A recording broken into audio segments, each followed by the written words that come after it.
لا هەرجێکم بینەرانی گەلی کوردستان سڵامەتان لەبێ خۆشحاڵمە ئێوارش بەرنامەی گەرما و گەرمتان پێشکەش دەکەم.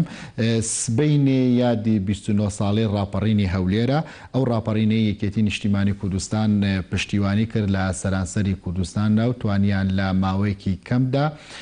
سێ پارێزگای گەورە ڕزگار بکەن و بتوان حکوومەت و پەرلەمانی کوردستان دابمەزێنن. لە کاتێکدا ئەم ساڵ یادی ڕاپەڕین دەکرێتەوە کە یەکێتی نیشتیمانی کوردستان کۆنگری چوارەم کۆنگری نوێبوونەوەی خۆی ئەنجام دەدات. ئەمڕۆ کۆنگری چوارەم گەیشتە دوایین هەنگاو و کۆبوونەوەکانی ئەنجومەنی سەرکردایەتی کە تیایدا دوایین پێکاتە و هەیکەلی ڕێکخراوەی بۆم حیزبە ڕێخست. لە دوای 29 ساڵ ڕاپەڕین پێویستی بە پێداچوونەوە هەیە، پێویستی بە هەڵسەنگاندن هەیە، پێویستی بە شەن و کەوکردن هەیە، پێویستی بەوە هەیە بە تایبەت وەڵامی ئەو پرسیارە بدرێتەوە ئایا کورد لە سایەی ڕاپەڕین و لە ئەنجامی ڕاپەڕیندا توانیوێتی حکومڕانەیەکی دروست پێشکەش بکات. دکتۆر ڕێبوار ئیسماعیل ئەندامی ئەنجومەنی سەرکردایەتی یەکێتی نیشتیمانی کوردستان و لێپرساوی مەڵبەندی سێ ڕێخستنی هەولێر یەکێتی نیشتیمانی لە ستۆدیۆ لەگەڵمدایە بۆ قسە و باسکردن لەسەر و بابەتە. دکتۆر ڕێبوار بەخێر بێت و یادی ڕاپەڕینی کوردستان نەک هەولێر لە هەموو لایەک پیرۆز بێت. لەوە دەست پێ دەکەین ڕاپەڕین بۆ ئێوە کە کەسێکیش بوون لە بەشداربووانی ڕاپەڕین چ پێناسە و مانایەکی هەیە؟ پێشەکی سوپاسانەکەی بۆ ئەو داوەتە. لێرەوە پەیامی خۆم ئارەسەی شاری هەولێری قارەمان دەکەم، پیرۆزبایی لە شارە خۆشەویستەکەی کوردستان دەکەم، پایتەختی هەرێمی کوردستان و پیرۆزبایی ئەویان لێ دەکەم کە 29 ساڵ بەر لە ئێستا لە سەردەستی پێشمەرگە قارەمانەکانی یەکێتی نیشتیمانی کوردستان بە هەڵمەتێکی شێرانە شۆڕەجێرانە بە هاوکاری شانە چەکدارەکان ڕێخستنەکانی یەکێتی نیشتیمانی کوردستان و هەموو خەڵکی شاری هەولێر بە پژگیری خەڵکی شاری هەولێر توانیمان لە ماوەیەکی کووردا هەموو مۆرگەکانی ڕژێم تێک بشێنین و دەست بەسەردام و دەستگایەکانی ڕژێمدا بگرین و شاری هەولێر ئازاد بکەین. ئازادێکی تا هەتایە ئینشاءڵڵا کوردستان ئازاد دەبێ و کوردستان بەرەو ئەوە دەڕواتێن کە ئازادی سەرفرازی سەقامگێر بیتن و بتوانین خزمەتی تێگرای خەڵکی کوردستان بکەین بەو پرۆسە سیاسەی کە ئێستا لەبەردەستدایە. بەڵێ دکتۆر ڕێبوار، ڕاپەڕین وەک ئاماژەم پێدا لە سەرەتادا یەکێتی نیشتیمانی کوردستان نەخشە داڕێژەری بوو. ئەمڕۆ ئێوە وەکو ئەنجومەنی سەرکردایەتیش دوای هەنگاوەکانی کۆنگری چوارەمتان جێبەجێ کرد. بۆ یەکێتیەکان ڕاپەڕین چ مانایەکی هەیە، چ تایبەتمەندێکی هەیە لە لای ئێوە یەکێتی؟ ئێمە کە نەخشەی ڕاپەڕینمان داڕێشت و خۆمان ئامادە کرد لە ئەو هەلومەرجە سەختەی کە کوردستان تیادەژیاوە، هەلومەرزێکی زۆر سەخت بوو و ڕژێمی بەعز لەو پەڕی توانا و هێزدا بوو. ئێمە بیرمان لەوەی دەکردەوە کە ئەبێ نموزەجێک لە حکومڕانی بەرپا بکەین کە گەڵ دەسەڵاتدار بێتن و ئەمە ئەو کاتی دروشمەکانمان ئەوە بوو کە دوژمن ڕاماڵین لە کوردستان و ئێمە توانیمان دوژمن ڕابماڵین بە کەرکووچیشەوە قودسی کوردستان بتوانین کوردستان ئازاد بکەین لە ژێر چەتڵی ڕژێمی بەعسی فاشی. ئێستاش و ئەو کاتیش ئەو پێناسەکە ئەوەیە کە ئێمە حکومڕانێکی ڕەشید بکەین لە کوردستان و بتوانین ئەو پەڕی توانا و ئیمکانێتی خۆمان بێخینە گەر بۆ ئەوەی کەوا بتوانین زیاتر دادپەروەری لە کوردستان هەبێ و خزمەت گوزاری هەبێ و خزمەتی وڵاتەکەی خۆمان بکەین و ئەو نموزەجەی کە ئێمە لە بیرروباوەری یەکێتی نیشتیمانی کوردستان ولی بە بیرروباوەری جەنابی مام جەلال هەبوو وەکو ڕابەری گەورەی گەڵەکەمان.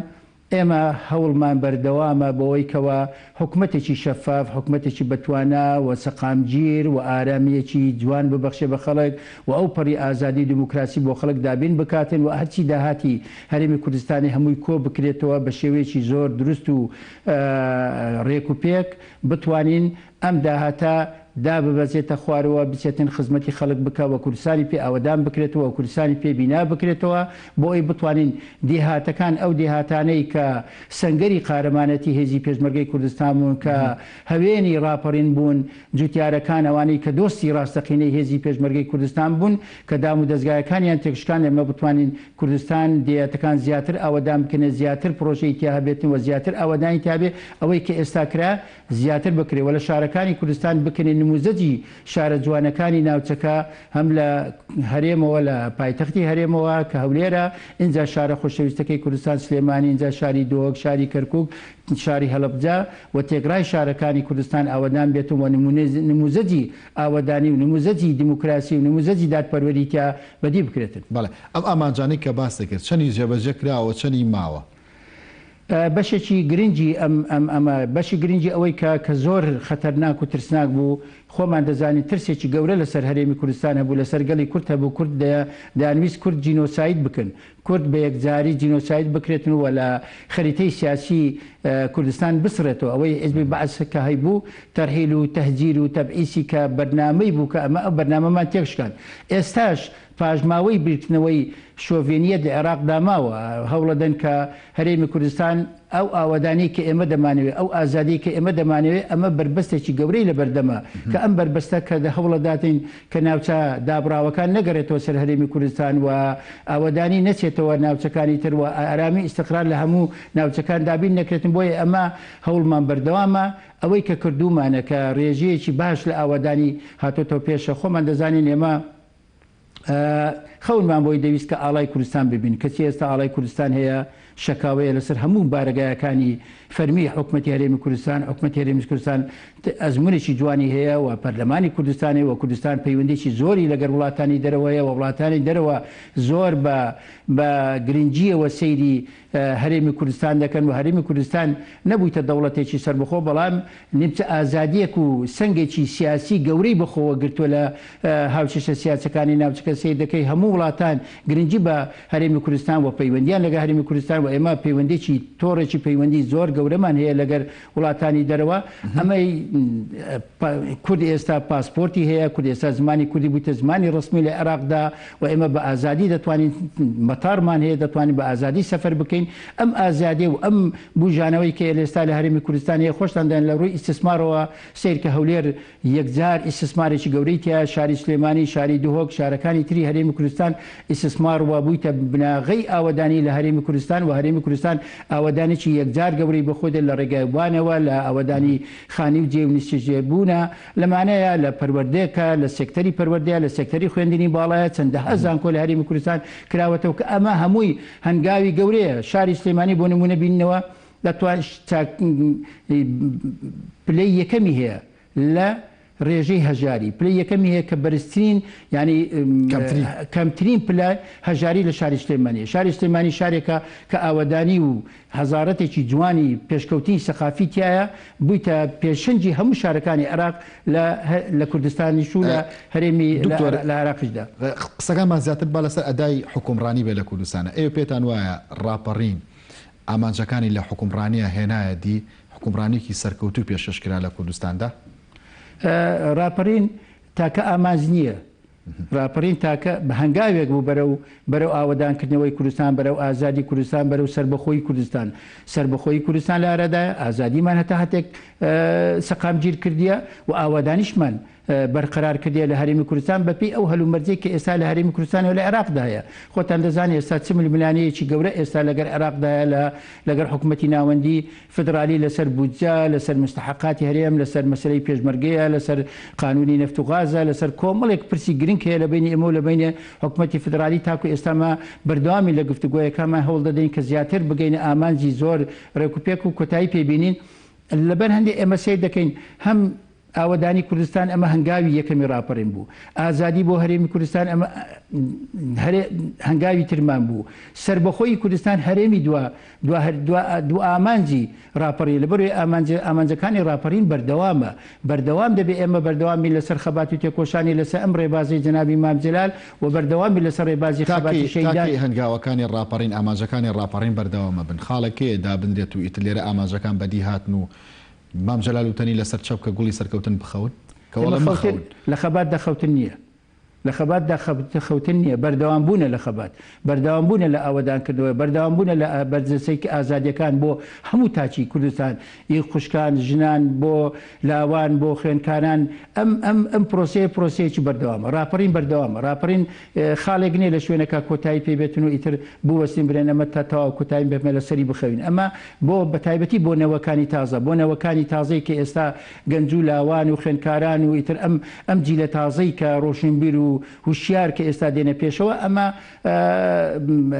راپەڕین بۆ ئەوان بەردەوامبوونی ئاوەدانکردنەوەی، بەردەوامبوونی ئازادیە، بەردەوامبوونە بەرەو لوتکەی سەرکەوتن کە ئەمەش کە سەربەخۆی کوردستانە کە بۆ هەرێمی کوردستان ئازادیەکی دابین بکەین کە ئەمە دووە ئامانجی ڕەنگە راپەڕین بی کە سەربەخۆی بۆ کوردستان بێت. بۆیە پێم وانییە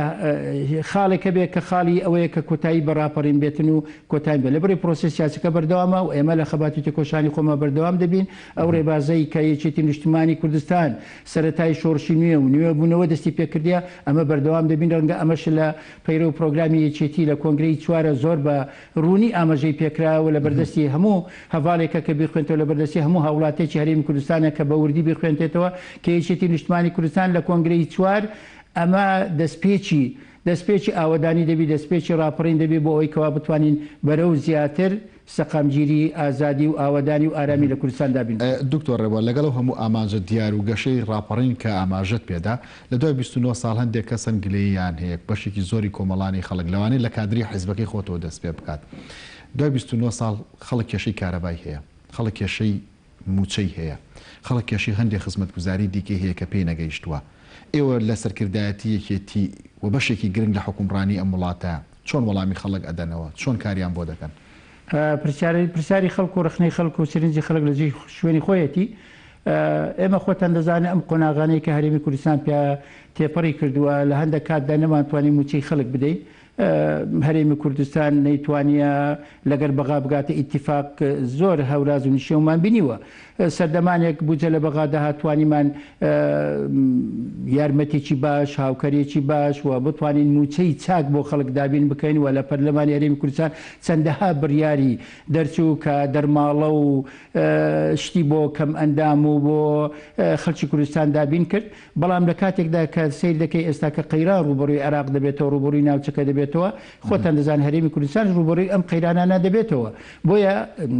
سرنجی خەڵک لە شوێنی خۆیتی ئێمە لە کۆنگرەی چوار و لە بەرنامەی سەرکردایەتی یەکێتی نیشتیمانی کوردستان ئێستا ئەمەیەکە هەوڵ بدەین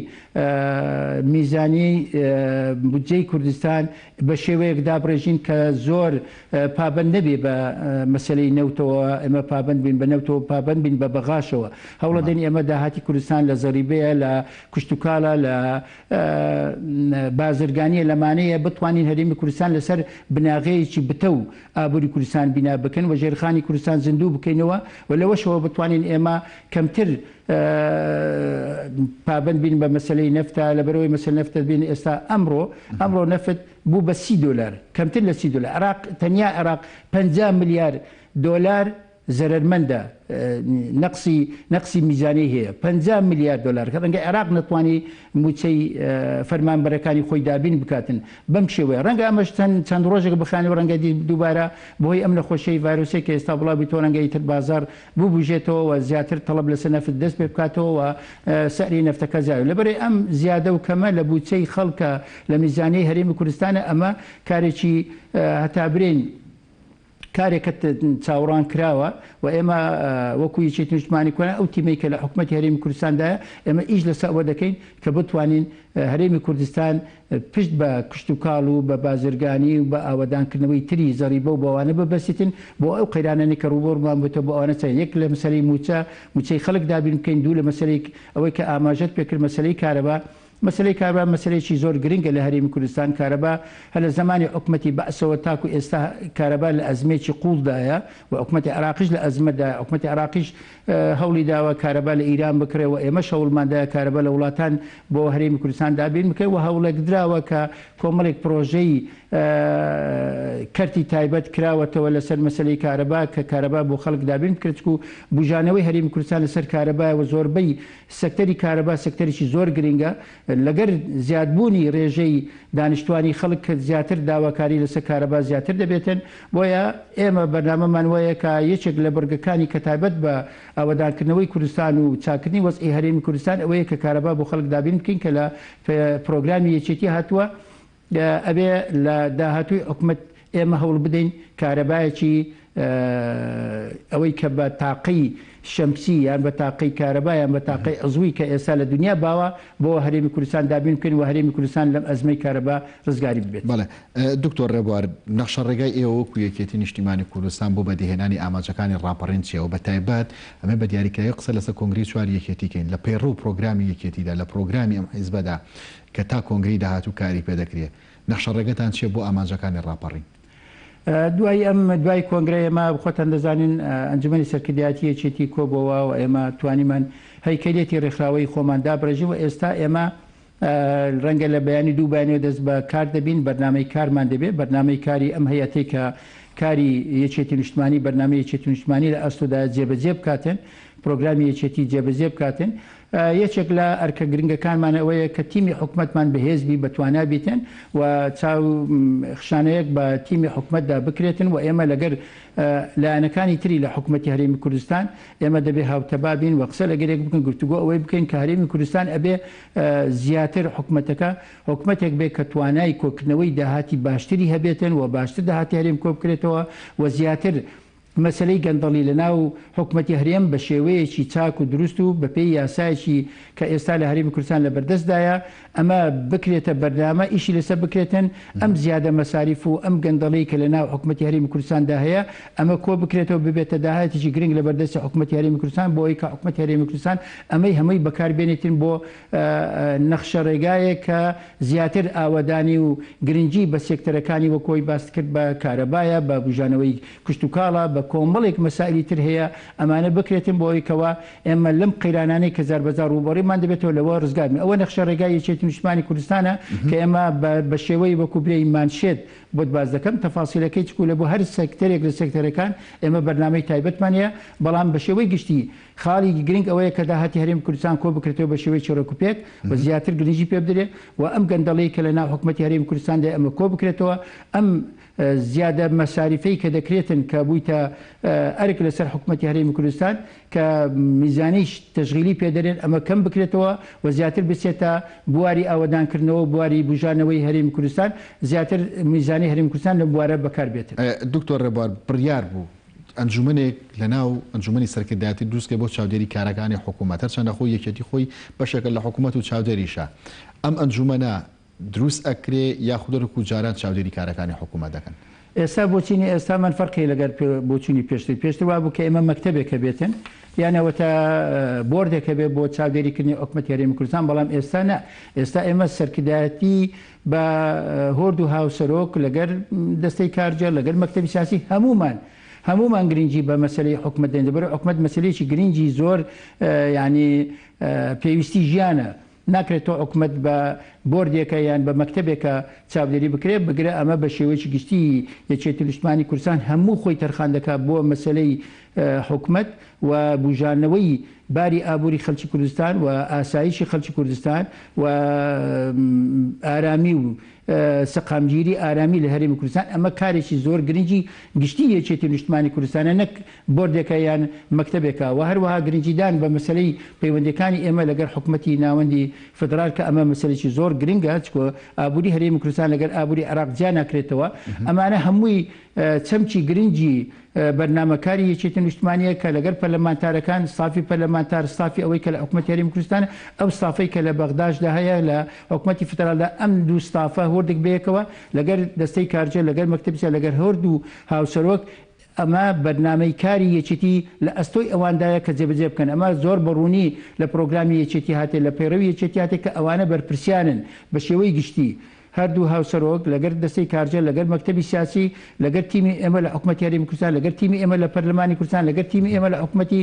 ناوەندی فدرال لەگەر تیمی ئێمە لە پەرلەمانی عێراق ئەمانە هەمویان بەرپرسیارە لەوەی کەوا بەرنامەی یەکێتی نەخشە ڕێگای یەکێتی لە بەرامبەر خزمەتگوزاری خەڵکی کوردستان بەرپرسیانی کە هەوڵ دەین کە جێبەجێ بکرێت. تا چەند ئەتوانە و گلەیانی کە لەسەرتانە لە دوای کۆنگری چوارەمەوە لە ئەدای حکومڕانیدا وەکو یەکێتی لەسەرتان نەبێت؟ ئێمە خۆمان بەرپرسیار دەزانین و لە بەرپرسیارەتی بەرامبەر خەڵکی جەماوەری کوردستان خۆمان بەرپرسیار دادێنەوە ئامادەیمان تایە و بە زۆر بەڕوونی و بە ئەشکرای بەبێ پێچوپەنا ئێمە ڕوبەڕووی خەڵکی جەماوەری کوردستان دەبینەوە و ڕاستەقینەکەی ڕاستیەکانیان دەخینە بەردەست و ئێمە ئەو پەری دڵسۆزی و توانا و لێهاتی خۆمان دەنوێنین بۆ ئەوەی کەوا بتوانین چاکترین خزمەت چاکترین داهات کۆکەینەوە چاکتر خزمەت پێشکەش بە خەڵکی کوردستان بکەین باشترین هەلی کار و دامەزراندن بۆ خەڵکی کوردستان دابین بکەن و بتوانین خەڵکی کوردستان ئەوەی کە پێویستێتی ئێمە لە سوارچەوەی وەکو یەکێتی نیشتمان وەکو تیمی حکومەتمان و تیمی حکومەتی ناوەندی فدرال ئێمە ئەم ئەرکە لە سەرشانی خۆمان دەین و خۆشمان بەرپرسیار دەزانین بەرامبەر بەم ئەرکە و ئێمە ئامادەینە ڕوبەڕووی رەخنەکانیشان ببێتنەوە و دڵیشمان گەورە و فراوانە بۆ ئەوەی کەوا جێ لە رەخنەکانیان بگرین و بەردەوام دەبین لە ڕێباسی خەباتی خۆمان بۆ ئەوەی کە بتوانین چاکترین خزمەت و باشترین هەلومەرز بڕوخسێنین بۆ ئەوەی کەوا خەڵکی کوردستان لێمە ڕازی. دکتۆر ڕێبوار، یەکێتی نیشتیمانی کوردستان بەشێکی گرنگە لە پای حکومڕانی لە عێراقیشدا نەک لە هەرێمی کوردستان. ئەمە لە هەرێمی کوردستان وەکو دەرەنجامی ڕاپەڕین دەرەنجامی پرۆسەکە هەنگاوی دوای ڕاپەڕینە ئێوە بەشێکی گرنگن لە ناو حکومڕانی لە عێراقدا. ئێستا دۆخی سیاسی عێراق دۆخێکی زۆر شلۆقە. هەر کەسێک ڕادەسپێرن بۆ پۆستی سەرۆکوەزیران زۆرینەی دەنگ بەدەست ناهێنێ و لا ئەبرێت. تێڕوانینی ئێوە چێ بۆ حکومڕانی لە عێراقدا و بەتایبەت کە ئینعکاساتێ یاخود بێنەدانەوێکی جوانی هەبێ بۆ هەرێمی کوردستان و هاوڵاتیانی هەرێمی کوردستان سوودی لێ ببینن؟ ئێمە لەم لە هەوڵدانی محەممەد تۆفیق عەلاوی ڕای هەرێمی کوردستان یەک ڕیز بوو، کۆبنەیەکی لوتکە کرا لە هەولێر. ئێمە هاوسەرۆکی ئێمە کاک بافڵ بەشدار بوو لە کۆبنەوەکە و ئێمە ڕای یەکێتی نیشتیمانی کوردستان ئەوە بوو کە ئەبێتن حکوومەتی عێراقی یان ئەوەی کە ڕادەسپێردێ بە تەشکیلکردنی حکوومەتی عێراقی فدرال ئەبێ تەعاملێکی دەستوری لەگەر دام و دەستگایەکانی هەرێمی کوردستان بکاتن. بۆیە ئێمە ئەوەمان جێگیر کرد و ئێمە توانیمان وەکو کارێکتەرێکی زۆر گرنگ لە وەزعی سیاسی عێراق هەڵوێستی کورد و هەڵوێستی هەرێمی کوردستان زۆر بەڕوونی بچێتە بەردەستیان و ئێمە دەبێتن تەعامل لەگەر دام و دەستگا ڕسمیەکانی دەستوریەکانی هەرێمی کوردستان بکرێتن. بۆیە ئێمە ئەوە خاڵێک بوو ئەمە زۆر بە سەرکەوتوانە جێبەجێمان کرد و ئێستا کورد کارێکتەرێکی زۆر گرنگە لە تشکیلبوونی هەر حکوومەتێک کە دێتە پێش هەر کاندیدێک کە دێتە پێش کە مستەفا کاظم و خێری ترش ئەگەر هاتە پێش کارێکتەری کورد ئەساسە لە بۆ ئەوەی کەوا وەخۆشتان ئێستا ڕۆلی جەنابی کاک بەرهەم وەکو سەرۆکی حکوومەتی فدرال دەبینین کە چۆن گرنگە چەند بەڕێک و پێچی بە تەوازنەوە کارەکانی خۆی جێبەجێ دەکات لە پارێزگاریکردن لە دەستوری عێراق. بۆیە کورد ئێستا و بە تایبەتی یەکێتی نیشتیمانی کوردستان یەکێتی زۆر گرنگە لە پێکەنانی حکوومەتی ئایندەی عێراق زۆر گرنگە و ڕۆلی کاریگەر و سەرچی دەبینێتن. خۆشتان دەزان دکتۆر بەرهەم کاندیدی لیستی یەکێتی بووە بۆ سەرۆکۆمار و ئێستا وەکو کارێکتەرێکی سیاسی کارەکان بەڕێوەدا سەرپەرشتی پێکاتنی جێبەجێکردنی دەستوری دەستور دەدا و هەوڵ دەداتن بۆ ئەوەی کەوا یەکێککە تەکلیف بکرێت لەو ماوەی دەستوری قانونی کە 15 ڕۆژ بۆی تەرخان کراوە. ئێمە وەکو یەکێتی نیشتیمانی کوردستان لەگەر داواکاریەکانی شەقامین لەگەر داواکاریەکانی شەقامین و لەگەر ئەوەی داینە کە گەندەلی لە حکوومەتی عێراقی فدرال نەمینێتن و حکوومەتی عێراقی فدرال چیت کە بە شێوەیەکی تائیفی تەمەشای وەزعی عێراق نەکرێتن. وەزعی عێراق لەم دۆخە نالەبارەی کە هەیە دەربازی بێتن. خۆشان دەزانن ئەم وەزعی کە لە عێراق هەیە لە نەتیجەی حکومڕانی شیعە بوو. شیعە زۆرتر حکومڕانی جومگەکانی حکوومەتیان لەبەردەستە کە سەرۆکی ئەنجومەنی وەزیرانە لەبەردەستی واندا ئەوان کاندیدی وان سەرپەرشتی دەکاتن. بۆ ئێمە پێمان باش بوو ئێستا شەوڵە دەین کە هەتا بکرێتن مخصص زیاتر تائیفی بە حکوومەتەوە دیار نەبی زیاتر حکوومەت بە کەفاءەت و بەتوانایی بێتە پێشەوە و بەرکەوتەی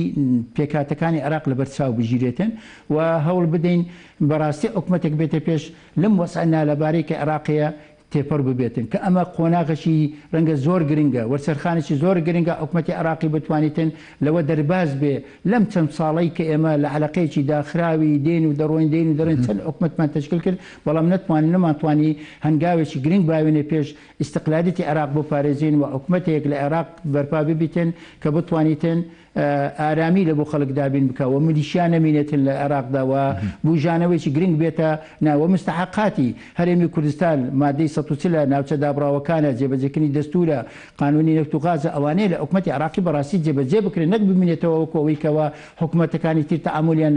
لەگەر ئەم خاڵە دەستوریانە بە شێوەیەکی زۆر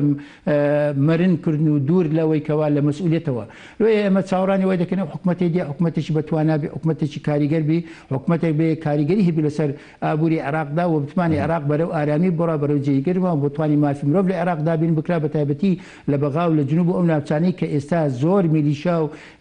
گروپ دەور و تەسیریان تیا هەیە بۆیە ئەمە بەرنامەمانەوەیە کە حکوومەتێکی بەهێز لە عراق بێتە پێشەوە حکوومەتێک بێکی شەفافبی گەندەڵی نێرێتن بەتوانابی بەهێز بیتن و بە سەرچاوی پێکاتەکانی عراق بکاتن و زۆر ئەو داواکانانێک کە عراق کورد هەرێمی کوردستانێتی ئەوانە لە بەرچاو بگری پێشەچی وعدێک بدا کە ئەوانەمان بۆ جێبەجێ بکە. دکتۆر ڕێبار بینەوە سەر یادی ڕاپەڕینی هەولێر سوێنە یادی ڕاپەڕینە لە هەولێردا جەنابتان لە پرسیاوی مەڵبەند و پۆستەکەشتان تازە وەرگرتووە کاری ڕێکخراوی چۆن برێو پێدەدەن لە ناو هەولێردا یاخوبات تهدید لە ناو مەڵبەنددا بەتایبەت کە قسە و باز زۆر هەیە لە کادری یەکێتی نیگەرانە لە ئەدای کاری حیزبەکەی ئێستا کۆنگری نوێبوونەوەتان کردووە چۆن کار ئەکەن کە نیگەرانی کادرەکانتان بڕەوێنەوە زیاتر کە بەڕێستان لە پرسیای مەڵبەندی هەولێری بۆ هەولێر ئەم قسەیە ئێمە پێشتر کۆمەڵێک کێشە هەبوو لە ناوی یەکێتی نیشتیمانی کوردستان نوێبوونەوەی تازە هاتۆتە پێش یەکێتی توانیتی لە هاوسەرۆکەکانەوە تا دەگاتە دەستی کارجەر و مەکتەبی سیاسی و تێگرای لێ پرسایی مەڵبەندەکان گۆڕانێکی تازە کراوە جیلێکی تازە لە ناوی یەکێتی نیشتیمانی کوردستان هاتۆتە پێش بە دەست پێشخەری هەواڵانی پێشوو توانیتمان ئێمە گۆڕانکاریی زۆر گرنگ لە هەیکلێتی یەکێتی بکەین و هەیکلێتی یەکێتیمان بە شێوەک داڕێژێتەوە لەسەر بنەمای دیموکراسیەت و لەسەر بنەمای هەڵبژاردن و ئێمە بۆیە پێم وایە هەوڵەدەین ئێمە ئەوەی کە هەبوو لە ناو یەکێتی گروپ و تەکەتول ئەوانە هەوڵەدەین ئەوە هیچی نەمینێتن و هەرکەس بەپێی ئیستحقاقی خەبات و ماندووبوونی خۆی لە ناو ریزەکانی یەکێتی نیشتیمانی کوردستان جێی ببێتەوە یەکێتی نیشتیمانی کوردستان کەسی لێ زیاد نییە هەمومان پێویستین بۆ یەکێتی نیشتیمانی کوردستان و دەرگا بۆ هەموو هەڤاڵێکی یەکێتی بە تایبەتی لە شاری هەولێر دەکرێتەوە دەرگایان بۆ دەکەینەوە کە رەخنیان هەبی تێبینیان هەبیتن بێن لە چوارچێوەی ئۆرگانەکانی یەکێتی قسەکانی خۆیان بکەن و هەوڵ دەدەن ئێمە بڕیارەکانمان بڕیاری دەستە جەمعی بی بڕیاری بەرژەوەندی یەکێتی بیتن و بەرژەوەندی تاک بەلاوە بنین زیاتر ئیش بۆ بەرژەوەندی یەکێتی نیشتیمانی کوردستان بکەن و ڕچاوی بنەماڵەی شەهیدان پێشمەرگە دێرینەکان نەوەی تازە هەمووی لە بەرچاو بگرین بۆ ئەوەیەکەوە تەکانێکی تازە بە یەکێتی بچێتە قۆناغێکی تازە ئێمە وەکو بە ئالێتی قدیم ئیش ناکەین بە ئالێتێکی تازە ئیش دەکەین و ئالێتی تازە ئالێتێکی کراوەیە دیموکراسیەتە ڕێگا بە هەموو هەواڵێکی خۆمان دەدەین بێتن داوای بەپێی ئیستحقاق و خەبات و ماندووبوونی خۆی بەبێ کەفاەتی خۆی توانای خۆی بێتن جێی ببێتەوە لە ناوریزەکانی یەکێتی نیشتیمانی کوردستان و بتوانانی پلەکان ببڕی بێتە پێشەوە بۆ ئەوەیکەوە شوێنی شایستە وەربگریتن وە ئەم ئالێتێکی تازە ئێمە پەیڕە دەکەین و منهەجیشمان منهەجەکەشمان منهەج زیندووبوونەوەی یەکێتیە بەهێزبوونەوەی یەکێتیە بە توانایی دروستبوونەوەی یەکێتیە بەم ڕێبازەی کە پێشتر لەسەری بووین کە بەم کەساتێ گەورەی کە یەکێتی نیشتیمانی کوردستان کە بوو کە متمانەی هەمووی خەڵکی کوردستانی هەبوو ئەم متمانەیە بۆ خەڵک بگەڕێنەوە و جێگای متمانە بڕوای بێلایەنەکانیش بین و متمانەی لایەنەکانی سیاسەکانی تریش بن لەبەرەوەی ئێمە وەکوی یەکێتی نیشتیمانی کوردستان کارکتەرێکی گرنگی ناو هەرێمی کوردستانی و ئێمە متمانیان پێدەین و بەوەی کەوا بە هەموو توانایەکمان بینێ پێشەوە یەکێتی ببێتەوە ڕێبازی شەهیدان و ڕێبازی نوێبوونەوەی تازەی کە ئێستا بەدەستمان وێ. دکتۆر ڕێبوار ئیسماعیل ئەندامی ئەنجومەنی سەرکردایەتی یەکێتی نیشتیمانی کوردستان و لێپرساوی مەڵبەندی ڕێخستنی سەی هەولێر سوپاس کە لەگەڵماندا بوو لە تەوەریەکەمی گەرما و گەرم لە دوای ناوبرەک تەوەری دوم دەست پێ دەکات لەگەڵماندا بمێنەوە.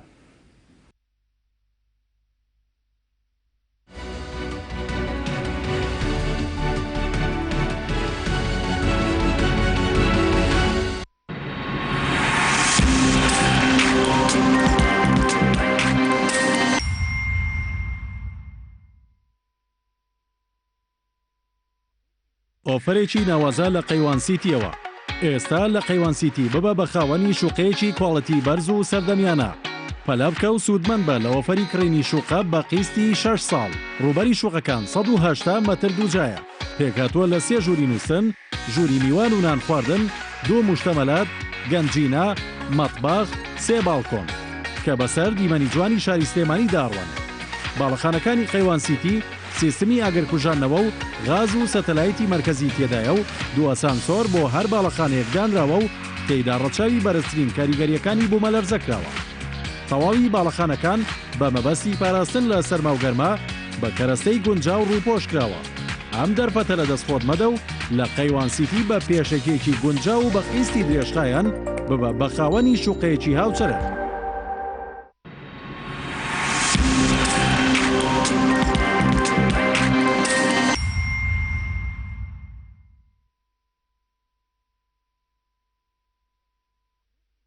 ئەگەر هەر کەم لە نیشانەکانی پەتای کۆرۆنات هەیە، ژانەسەر، کۆکە، هەناسەتەنگی، بەرزی پلەی گەرمی جەستە، پەیوەندی بکە بە ژمارە 122 بە هیوای تەندروستی باش بۆ هەمووان.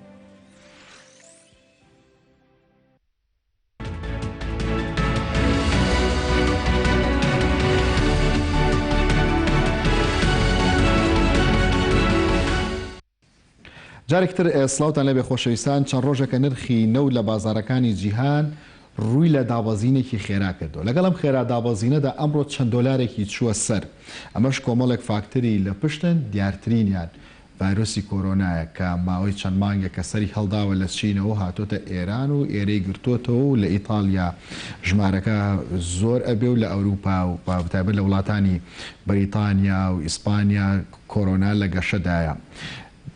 نرخی نەوت بە تەواوەتی کەوتۆتە ژێر کاریگەریەکی جیاواز لە قۆناغەکانی ڕابردوو. ئایا بازار تەحەکوم بە نرخی نەوتەوە دەکا یاخود سیاست؟ ئەمە و پرسیارەیە کە زیاتر لە 40 ساڵە بازارەکانی بەخۆیەوە سەرقاڵ کردو. بە هەر حاڵ دابەزینی نرخی نەوت لەکوێدا کاریگەریەکانی دەردەکەون، کاریگەری لەسەر کێ هەیە، وڵاتانی بەرهەمهێن ئەوانەی خاوەنی کارگەن و نەوت خەرجەکەن و بەکاری دەهێنن چ کاریگەریکان لەسەر دروست دەبێ. ئەگەر نرخی نەوت دابەزێ ئەو بەرهەمانی کە لە نەوت دروست ئەبن ئایا دادەبەزن یان نە. بۆ وڵاتێکی وەکو عێراق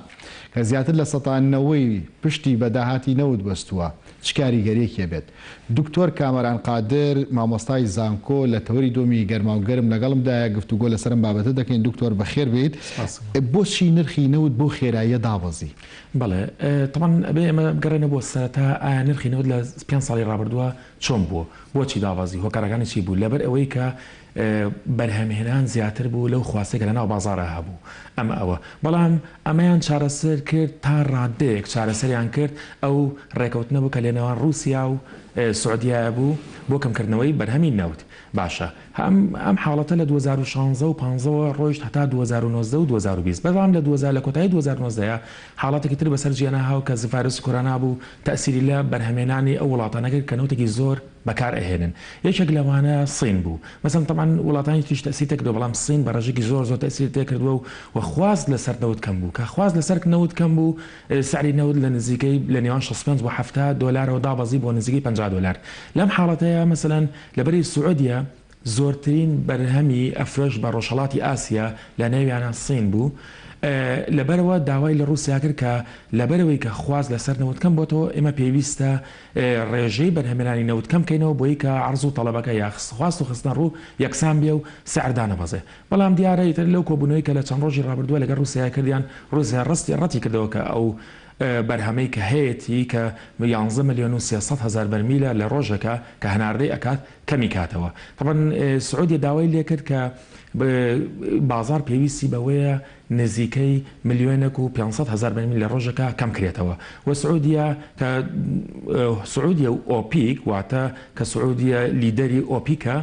لەدا ئۆپیکە زۆرترین بەرهەمی هەیە ڕێکەوتن یعنی بەوە ڕازی بوون کە وڵاتانی ئۆپیک بە ڕێژەی 1 ملیۆن بەرمیل نەوت کەم کەنەوە ئۆپیک پلاس کە وڵاتانی دەرەوەی ئۆپیکەکاو کە لیدەریان کێیە رووسایە ئەوان بە ڕێژەی 500,000 بەرمیل نەوت کەمیکەنەوە بەڵام رووسیا ئەوەی ڕەت کردەوە لە ڕێئاکشنی ئەوەیە سعودیا وتی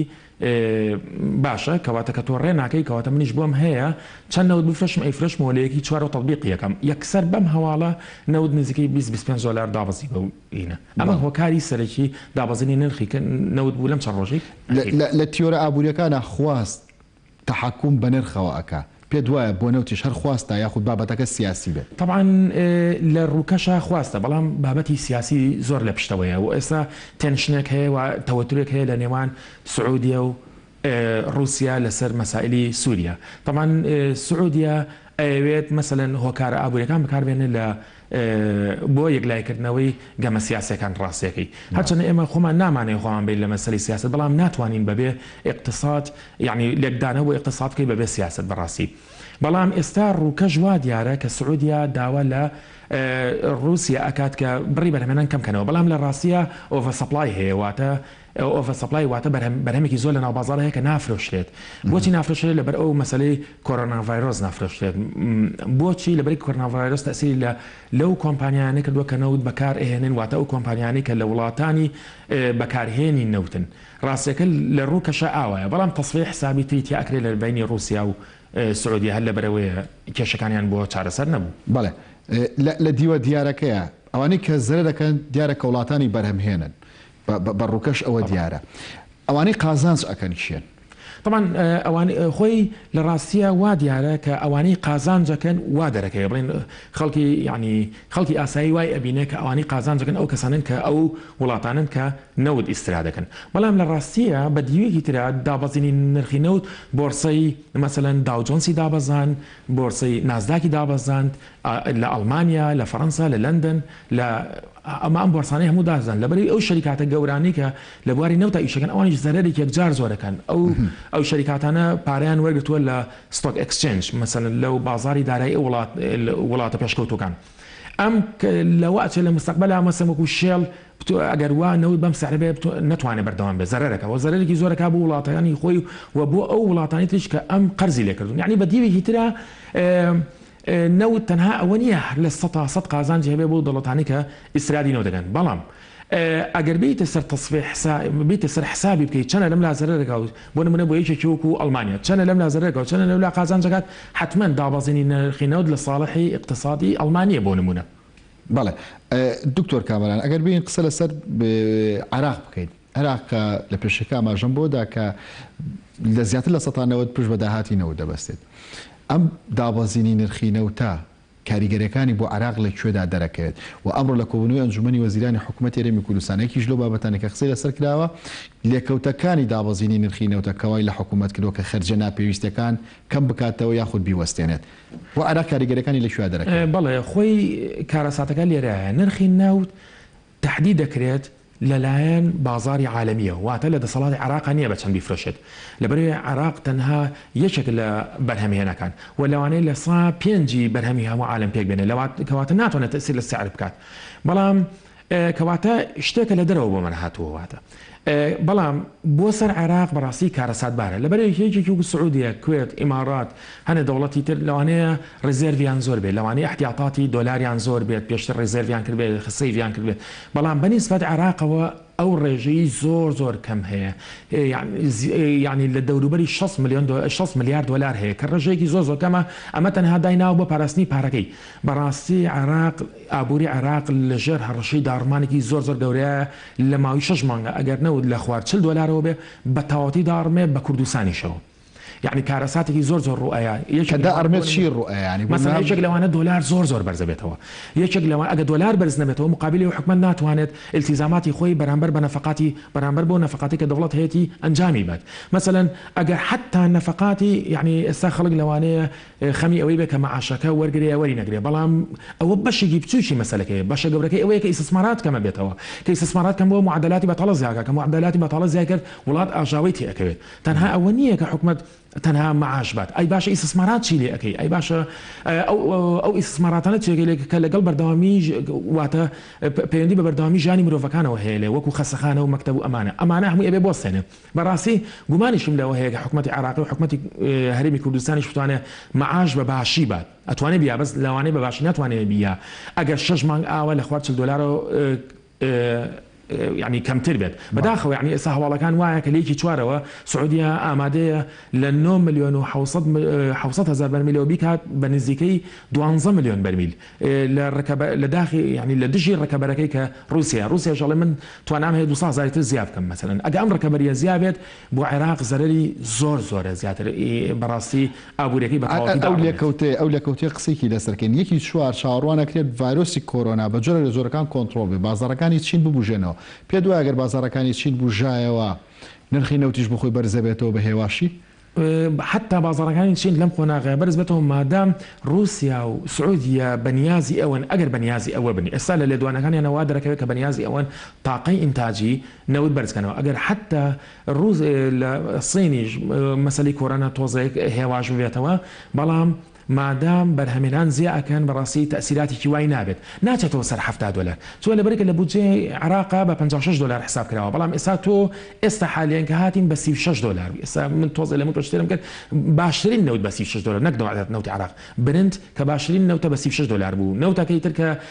مەسەلەن نەوتی تەکساسە سووکی ئەمریکا کە چەندە بە $33 مەسەلەن عێراق لەوانەیە $30 بێت تۆ هەموو بەرمیلێک $26 زەرەرەکەی کە خۆی پێشتر بودجە 48 تریلیۆن دینار کورتێنانیە بوو ئێستا کورتێنانەکەی لە تیڤیا لە هەنێ تیڤیا ئەبینین کە ئەڵێ $50 ملیار $60 ملیار بەڵام من پێم وایە $70 ملیار شەبەم سعریکە ئێستا هەیە بەڕاستی کارەساتێکی گەورە ڕوایە حتا دوای یەکی چوارەگەر